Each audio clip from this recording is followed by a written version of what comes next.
siap-siaplah kau tumbal berikutnya.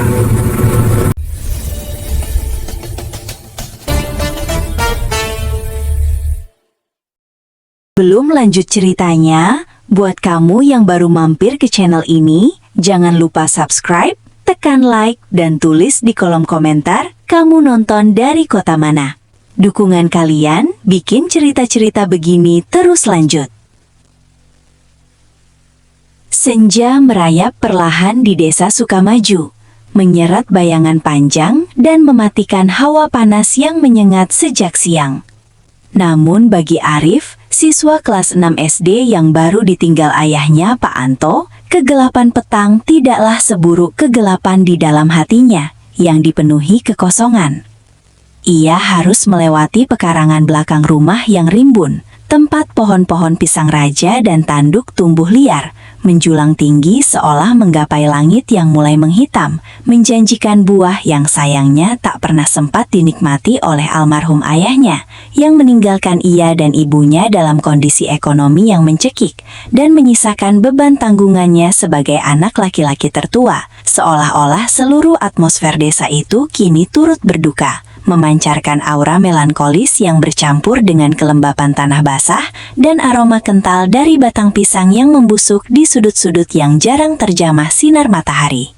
Langkah kaki Arif yang kecil dan kurus terasa berat, menggali jejak di tanah gembur yang licin karena sisa hujan sore tadi. Ia sedang terburu-buru pulang setelah membantu tetangga membersihkan kandang ayam untuk mendapatkan upah sekadarnya. Dan satu-satunya jalan pintas yang memungkinkan untuk menghindari omelan ibunya adalah melalui lorong sempit yang dibatasi oleh barisan pohon pisang.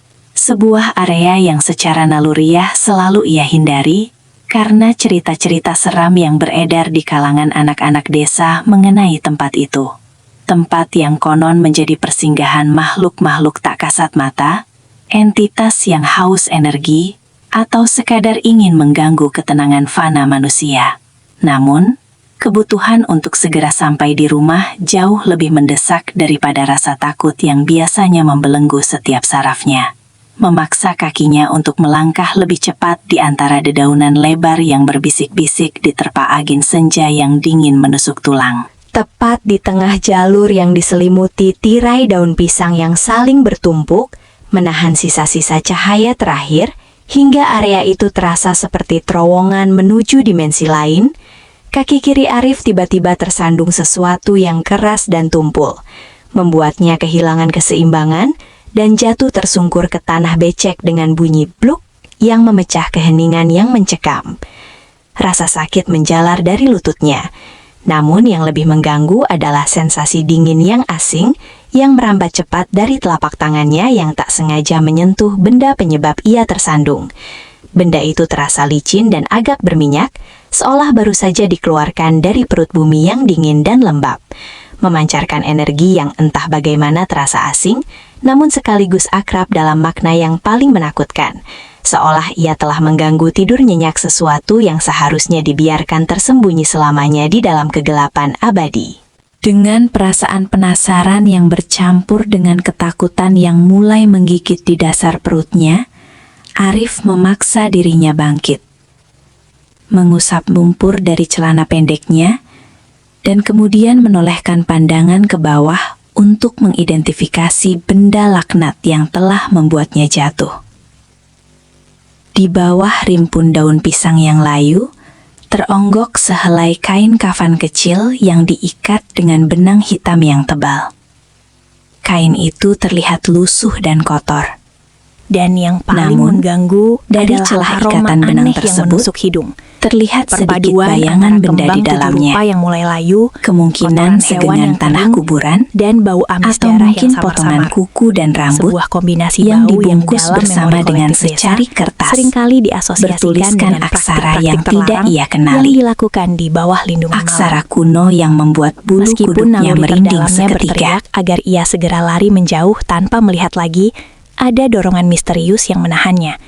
Seolah ada energi tak terlihat yang menjerat pikirannya dan memaksanya untuk memegang benda menjijikan itu lebih lama. ia merasakan gelombang panas aneh yang muncul dari telapak tangannya yang menyentuh kain kafan tersebut. Panas yang perlahan-lahan merangkak naik melalui pembuluh darahnya, melewati siku, dan akhirnya mencapai dadanya, meninggalkan jejak sensasi terbakar yang tidak menyenangkan. Seolah ia baru saja menyentuh bara api yang dingin.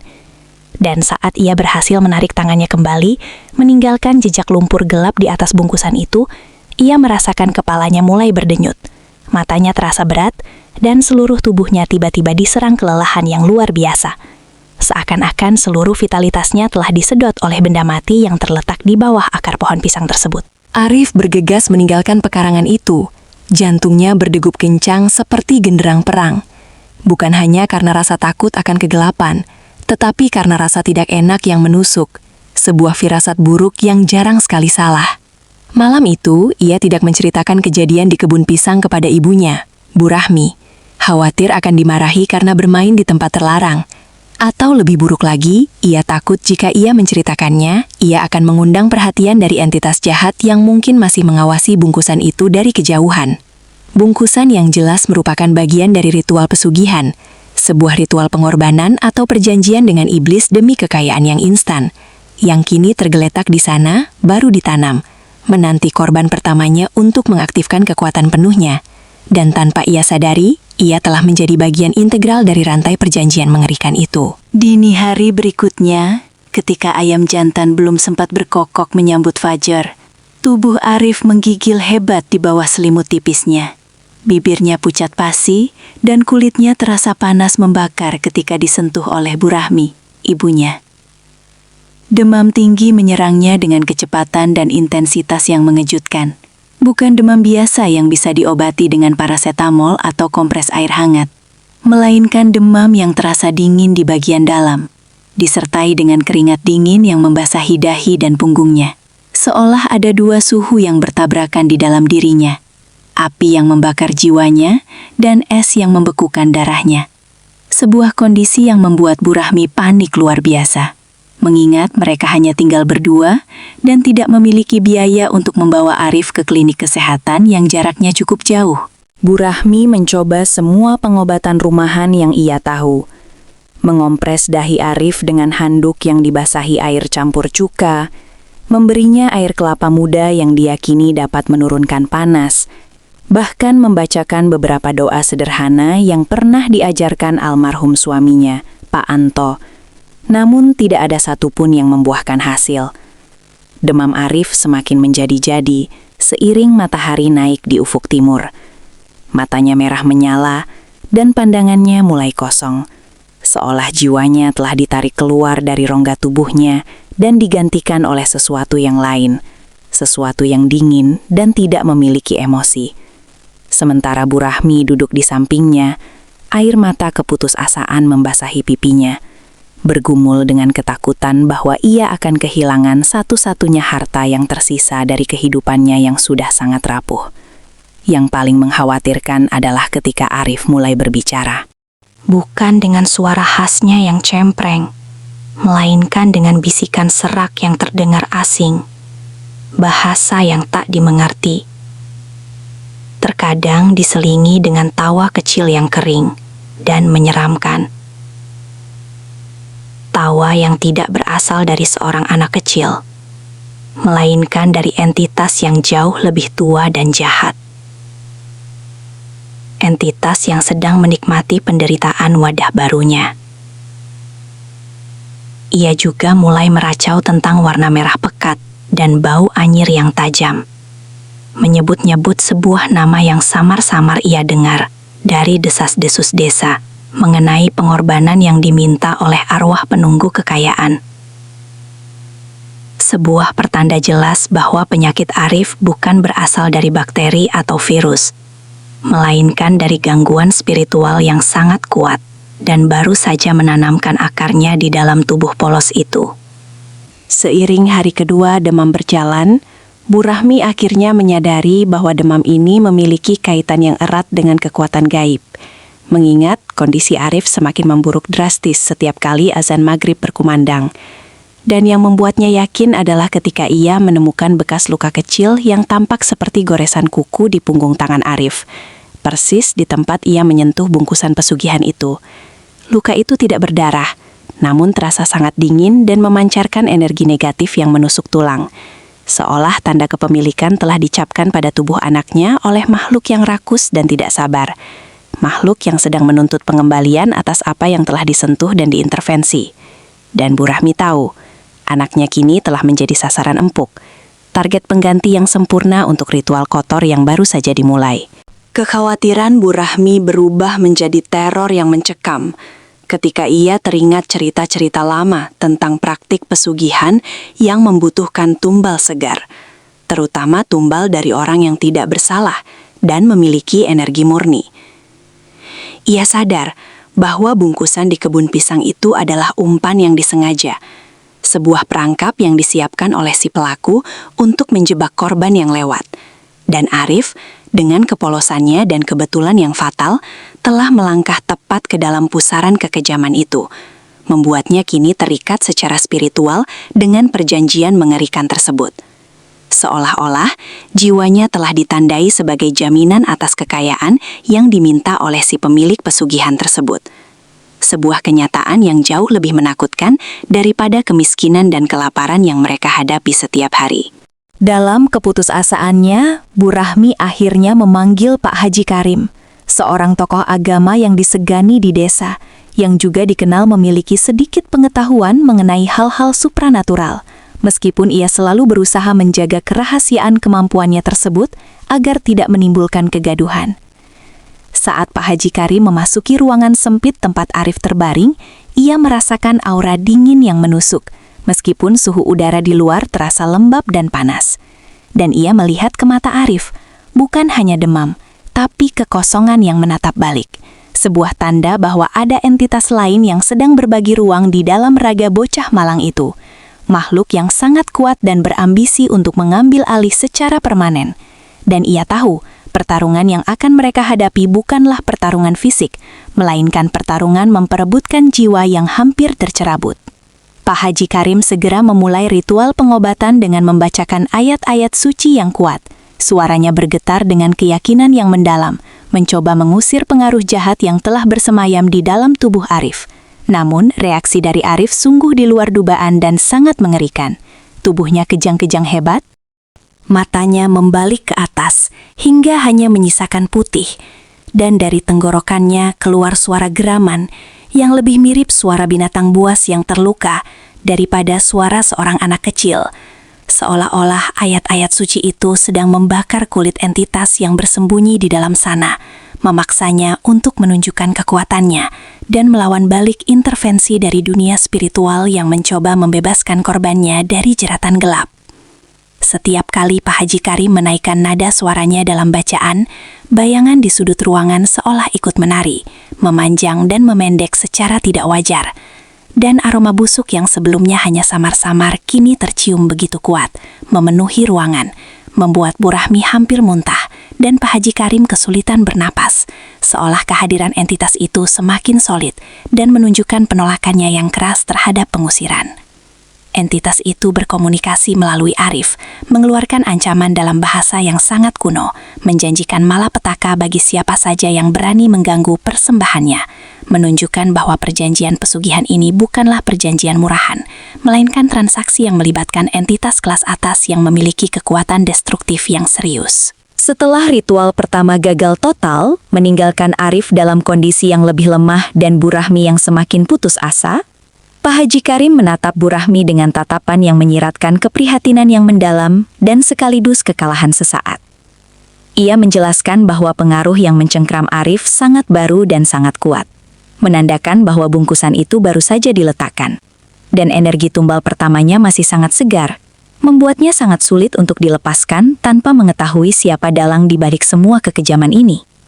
Karena kekuatan spiritual seringkali terikat erat dengan niat dan perjanjian si pemilik. Dan jika pemiliknya tidak ditarik, ikatan itu akan terus menarik jiwa Arif kembali ke kegelapan perjanjian. Dalam kondisi kritis ini, Arif memasuki fase delirium yang parah, menggigil dan meracau tak keruan. Tetapi kali ini, di tengah gumaman yang tak jelas tentang api dan kegelapan, ia tiba-tiba mengucapkan satu nama dengan suara yang sedikit lebih jelas. suara yang penuh ketakutan dan rasa jijik. Nama itu terdengar nyaring dan memecah kesunyian yang mencekam. Butahmi. Butahmi yang menanamnya.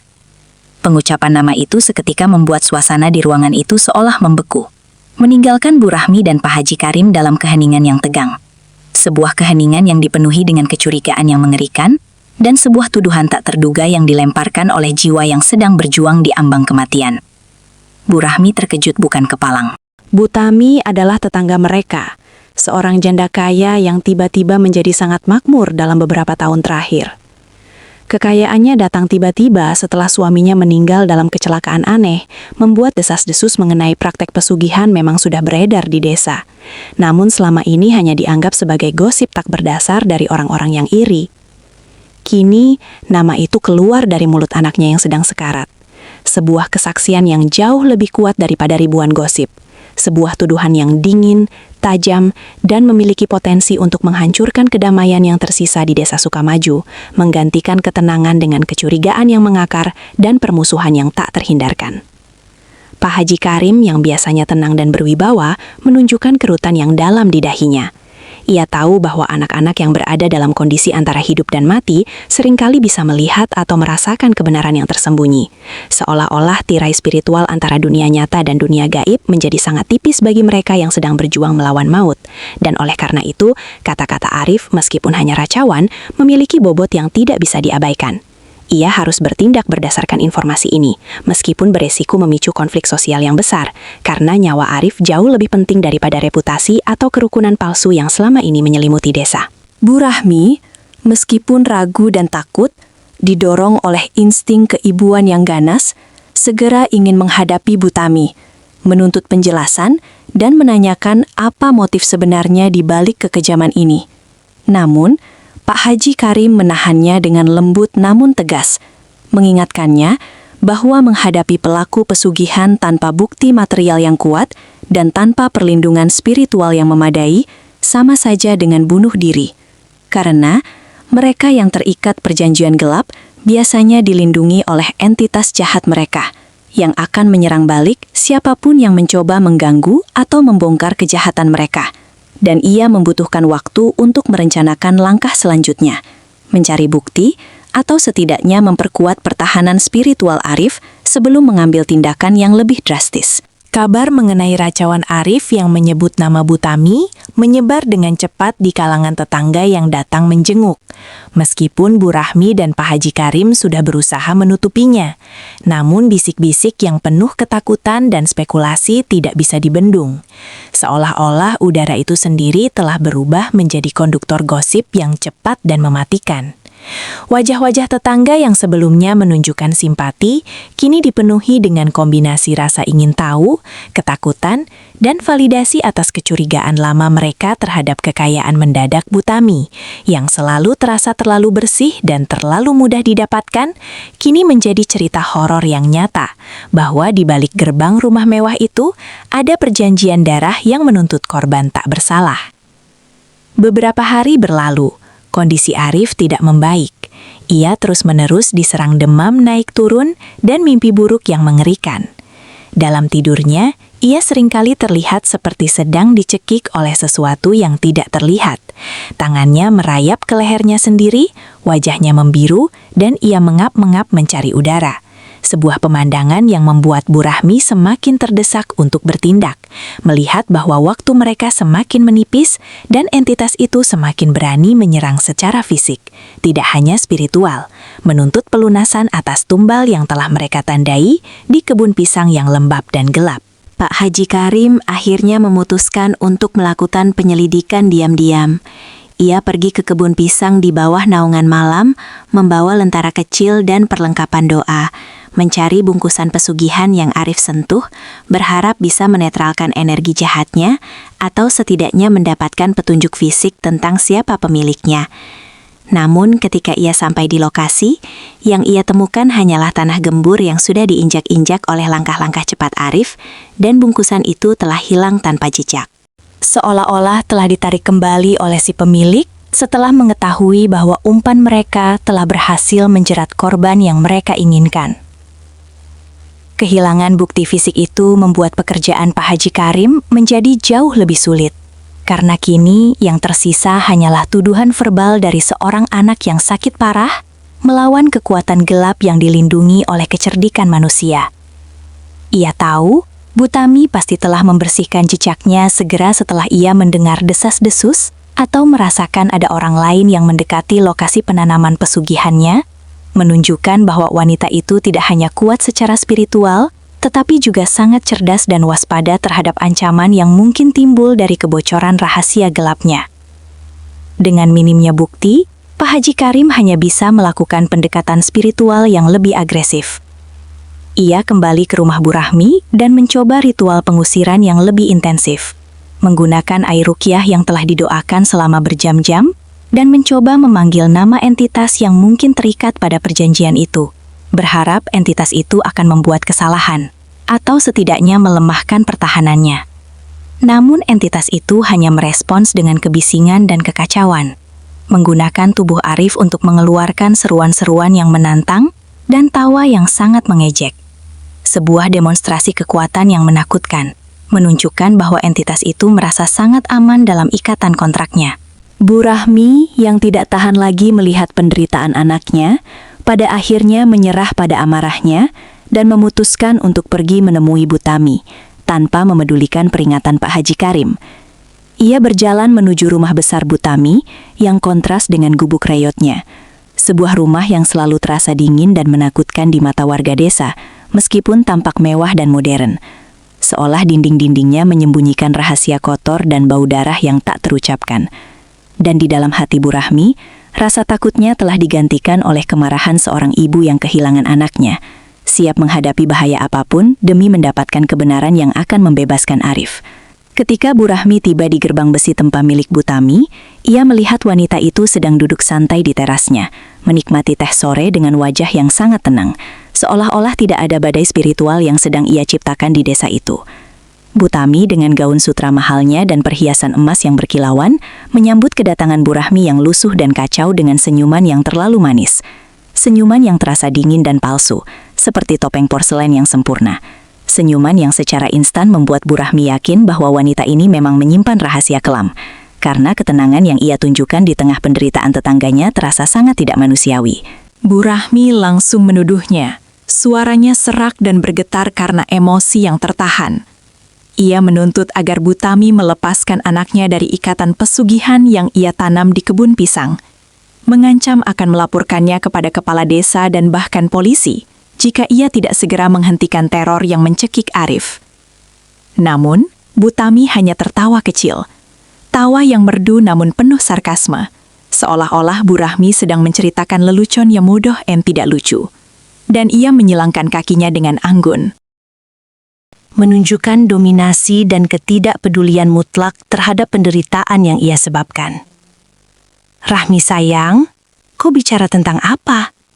Anakmu demam karena hujan-hujanan, bukan karena fitnah konyol seperti itu, kata Butami. Suaranya lembut namun tajam. Lagi pula, apa buktimu? Apakah kau melihatku sendiri menanam bungkusan itu? Atau apakah hanya racauan anakmu yang sedang demam tinggi? Jangan menyebarkan fitnah hanya karena kau iri dengan rezekiku yang halal dan bersih. Penolakannya begitu mulus dan meyakinkan, membuat Bu Rahmi merasa ragu sesaat. Bertanya-tanya apakah ia benar-benar hanya termakan oleh paranoid dan kesedihan.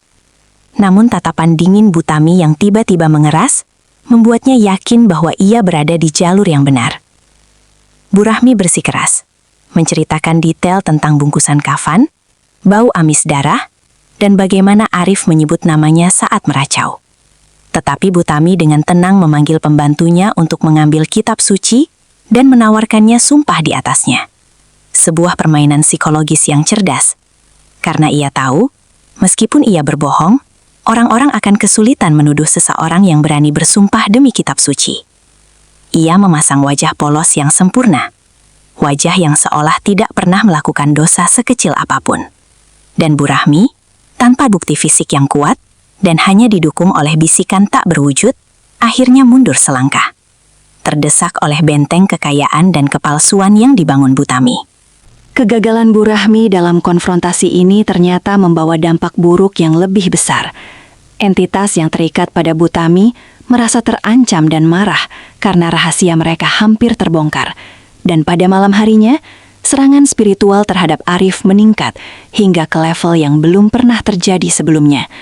Seolah-olah entitas itu sedang menghukum mereka atas keberanian mereka mendekati si pemilik pesugihan. Arif berteriak-teriak kesakitan. Matanya memancarkan ketakutan yang murni, dan ia meronta-ronta di tempat tidur. Sementara Bu Rahmi dan Pak Haji Karim berusaha menahan tubuhnya yang lemah, namun memiliki kekuatan yang jauh melampaui kemampuan anak seusianya. Sebuah kekuatan yang dikendalikan oleh amarah makhluk dari dimensi lain. Bu Rahmi dan Pak Haji Karim menyadari bahwa mereka tidak bisa lagi melawan entitas ini sendirian. Kekuatan gaib Bu Tami telah melampaui kemampuan mereka, dan jika mereka tidak mencari bantuan yang lebih kuat, Arif akan menjadi tumbal dalam hitungan jam. Mereka memutuskan untuk melakukan perjalanan yang sangat sulit dan berbahaya, membawa Arif yang demam dan sekarat menuju desa tetangga yang dikenal memiliki seorang kiai sepuh, Kiai Mustafa, yang terkenal karena ilmu spiritualnya yang tinggi dan kemampuannya untuk mengusir roh-roh jahat yang paling mematikan sekalipun.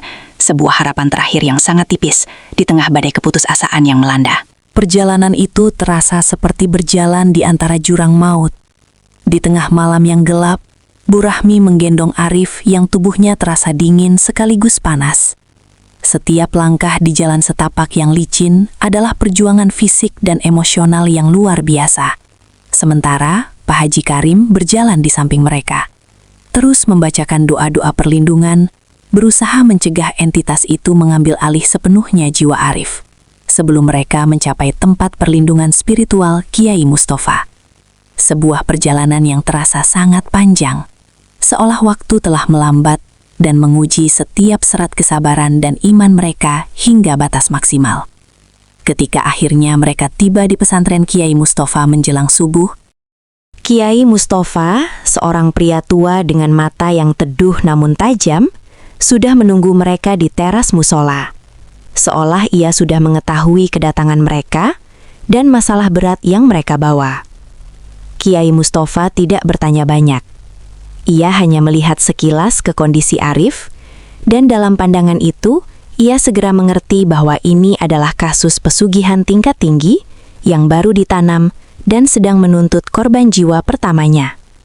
Dan ia menyadari bahwa pertarungan ini harus dilakukan dengan kekuatan penuh, tanpa toleransi sedikit pun terhadap tipu daya makhluk halus.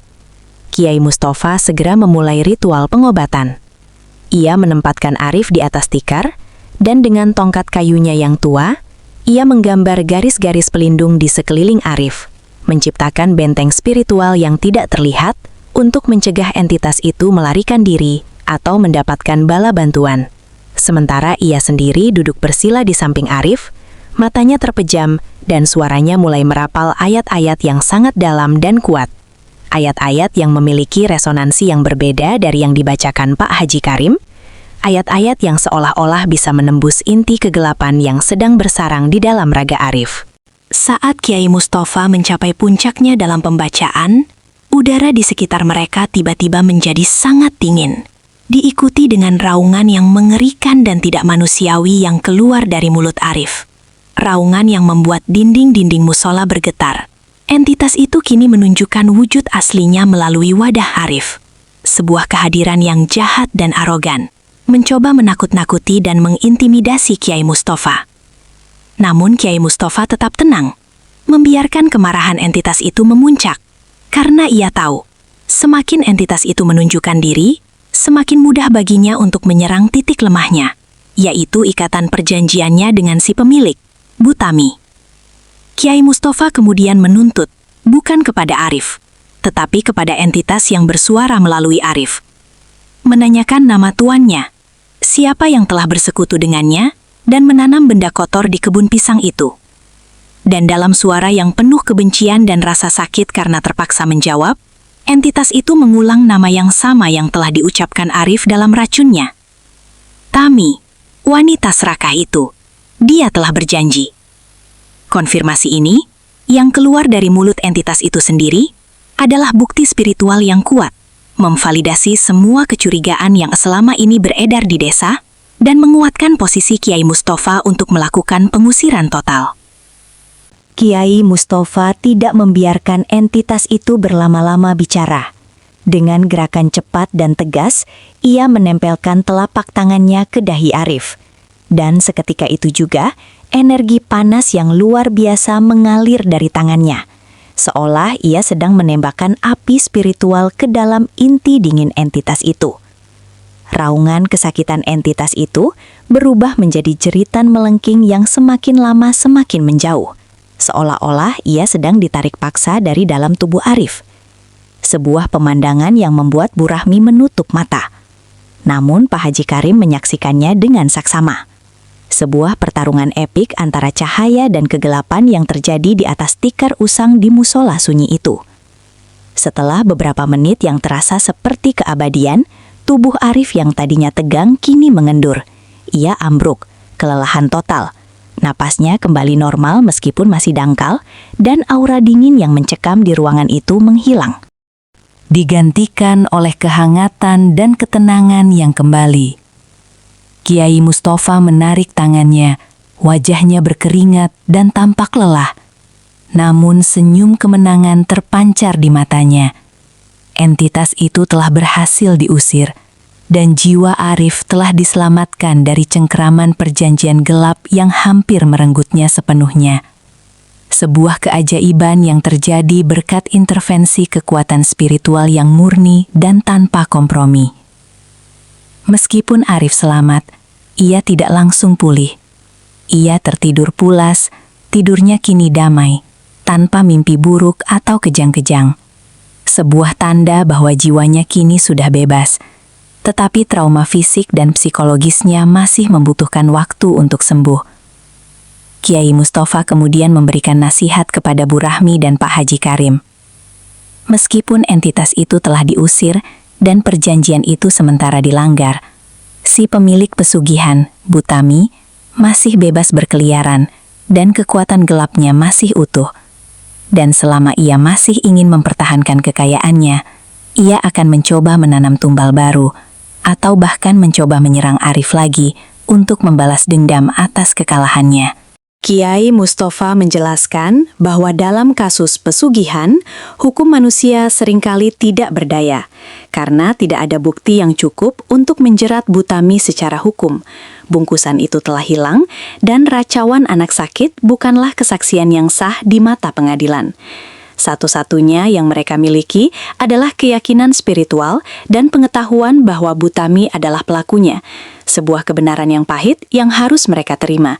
Karena mereka tidak bisa menggunakan kekuatan spiritual untuk menghukum Bu Tami tanpa risiko melanggar batas etika spiritual dan jatuh ke dalam kegelapan yang sama dengan Bu Tami, yang menuntut agar mereka tetap berpegangan pada kebaikan dan doa. Bu Rahmi dan Arif kembali ke desa mereka beberapa hari kemudian, disambut dengan kelegaan dan bisik-bisik yang semakin kuat mengenai keterlibatan Bu Tami. Meskipun mereka tidak dapat memberikan bukti konkret, pemulihan ajaib Arif setelah menamakan Bu Tami sudah cukup bagi sebagian besar warga desa untuk memvalidasi ketakutan mereka.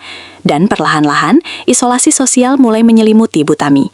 Kekayaan dan kemewahannya yang dulunya menarik, kini menjadi simbol kekejaman dan dosa, menciptakan jarak yang tidak terlihat namun sangat nyata antara dia dan masyarakat desa. Bu Tami, meskipun tetap memasang wajah tenang dan menyangkal semua tuduhan dengan keras, mulai menunjukkan tanda-tanda kegelisahan. Kekayaannya yang dulunya melimpah mulai terasa stagnan. Beberapa bisnisnya mengalami kerugian mendadak, dan ia sering terlihat sendiri di rumahnya yang besar. Seolah-olah entitas yang melindunginya telah memberinya peringatan atau menarik sebagian dukungan spiritualnya karena kegagalan mendapatkan tumbal yang dijanjikan. Sebuah konsekuensi spiritual yang tak terhindarkan bagi mereka yang melanggar perjanjian gelap atau gagal memenuhi tuntutan entitas yang mereka sembah. Beberapa bulan kemudian, keadaan Bu Tami semakin memburuk. Ia tidak sakit fisik, namun ia terlihat kurus kering dan matanya cekung. Seolah-olah kebahagiaan dan energi kehidupannya telah terkuras habis. Sebuah kondisi yang dikenal dalam cerita-cerita desa sebagai kembalinya perjanjian. di mana entitas yang merasa dicurangi atau gagal mendapatkan imbalan yang sesuai akan mulai mengambil balik energi dari si pemilik pesugihan itu sendiri, membuat mereka hidup dalam kemewahan yang kosong, namun dipenuhi penderitaan spiritual yang tak terucapkan.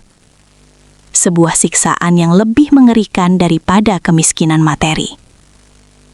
Sementara itu, Arif pulih sepenuhnya, meskipun ia membawa bekas luka psikologis yang mendalam. Ia menjadi anak yang lebih pendiam, matanya sering memancarkan bayangan ketakutan yang sesaat ketika ia melewati kebun pisang, atau ketika ia tanpa sengaja berpapasan dengan Butami di jalan. Sebuah pengingat abadi bahwa ia pernah berdiri di ambang pintu kematian dan berhadapan langsung dengan manifestasi terburuk dari keserakahan manusia yang bersekutu dengan kegelapan. Namun, pengalaman itu juga memberinya ketahanan spiritual yang luar biasa, membuatnya menjadi sosok yang lebih dewasa dan bijaksana dari usia seharusnya, menghargai setiap tarikan napas dan keberadaan ibunya. Kisah Arif dan Butami menjadi legenda lokal di Sukamaju. Sebuah peringatan keras tentang bahaya keserakahan yang tidak terkendali dan kekuatan fitnah spiritual. Meskipun Butami tidak pernah dipenjara atau secara terbuka mengaku bersalah, penderitaan yang ia alami sendiri, dikelilingi oleh kekayaannya yang dingin dan sepi, menjadi pengadilan spiritual yang lebih brutal daripada hukum manapun. Membuktikan bahwa pada akhirnya, semua tindakan, baik yang terlihat maupun yang tersembunyi dalam kegelapan, akan kembali kepada pelakunya. Seolah-olah alam semesta memiliki mekanisme keadilan tersembunyi yang memastikan bahwa tidak ada kejahatan yang benar-benar luput dari pertanggungjawaban, meskipun itu hanya di mata batin. Pelajaran yang paling mendalam yang dipetik oleh warga desa, terutama oleh Bu Rahmi dan Arif, adalah bahwa iman dan keteguhan hati adalah benteng terkuat melawan kegelapan, dan bahwa kekayaan yang diperoleh melalui jalan pintas yang kotor tidak akan pernah membawa kedamaian sejati, melainkan hanya menyisakan kutukan yang ditularkan kepada orang-orang tak bersalah. Kemiskinan yang mereka jalani, meskipun sulit, terasa jauh lebih bermartabat dan berkah daripada kekayaan Butami yang berlumuran darah tumbal dan dikelilingi oleh entitas yang rakus. Sebuah filosofi sederhana namun fundamental yang menegaskan bahwa integritas jiwa jauh lebih berharga daripada semua emas duniawi dan bahwa kejahatan spiritual seringkali tidak perlu dihukum oleh tangan manusia karena kegelapan itu sendiri akan menjadi penjara bagi mereka yang memilihnya. Pada akhirnya, Butami tetap tinggal di rumah besarnya, tetapi ia menjadi semakin terasing, sebuah monumen bagi keserakahan yang gagal. Sementara itu, Arif tumbuh besar di bawah pengawasan Bu Rahmi dan bimbingan Kiai Mustafa dari kejauhan. Ia belajar untuk tidak takut pada kegelapan fisik di kebun pisang, melainkan pada kegelapan yang bersemayam di hati manusia. Kegelapan yang dapat mendorong seseorang untuk menukar jiwa orang lain demi kekayaan fana. Dan ia tahu, pertarungan untuk menjaga kemurnian hati dan niat baik adalah pertarungan yang harus ia menangkan setiap hari. Sebuah janji sunyi yang ia ukir di dalam dirinya, di tengah desa yang kini selamanya belajar untuk hidup berdampingan dengan bayangan kebenalan dan kengerian spiritual yang pernah hampir merenggut nyawanya. Kisah ini berakhir tidak dengan penangkapan yang dramatis atau pengakuan yang jelas, tetapi dengan keheningan yang mencekam dan pemahaman yang dingin, bahwa keadilan sejati dalam dunia horor seringkali bersifat ghaib dan perlahan, terwujud melalui penderitaan spiritual yang tak terlihat oleh mata telanjang. Arif telah diselamatkan dari tumbal, tetapi ia telah menjadi saksi mata dari harga mengerikan yang harus dibayar oleh manusia serakah dan anak tak bersalah dalam permainan pesugihan. Dan setiap kali angin bertiup di antara daun-daun pisang di pekarangan belakang, ia mendengar bisikan samar, bukan lagi bisikan ancaman, melainkan bisikan peringatan tentang perjanjian abadi antara ambisi manusia dan entitas yang selalu haus akan jiwa yang murni. sebuah bisikan yang terus menjaganya untuk tetap berada di jalan kebenaran.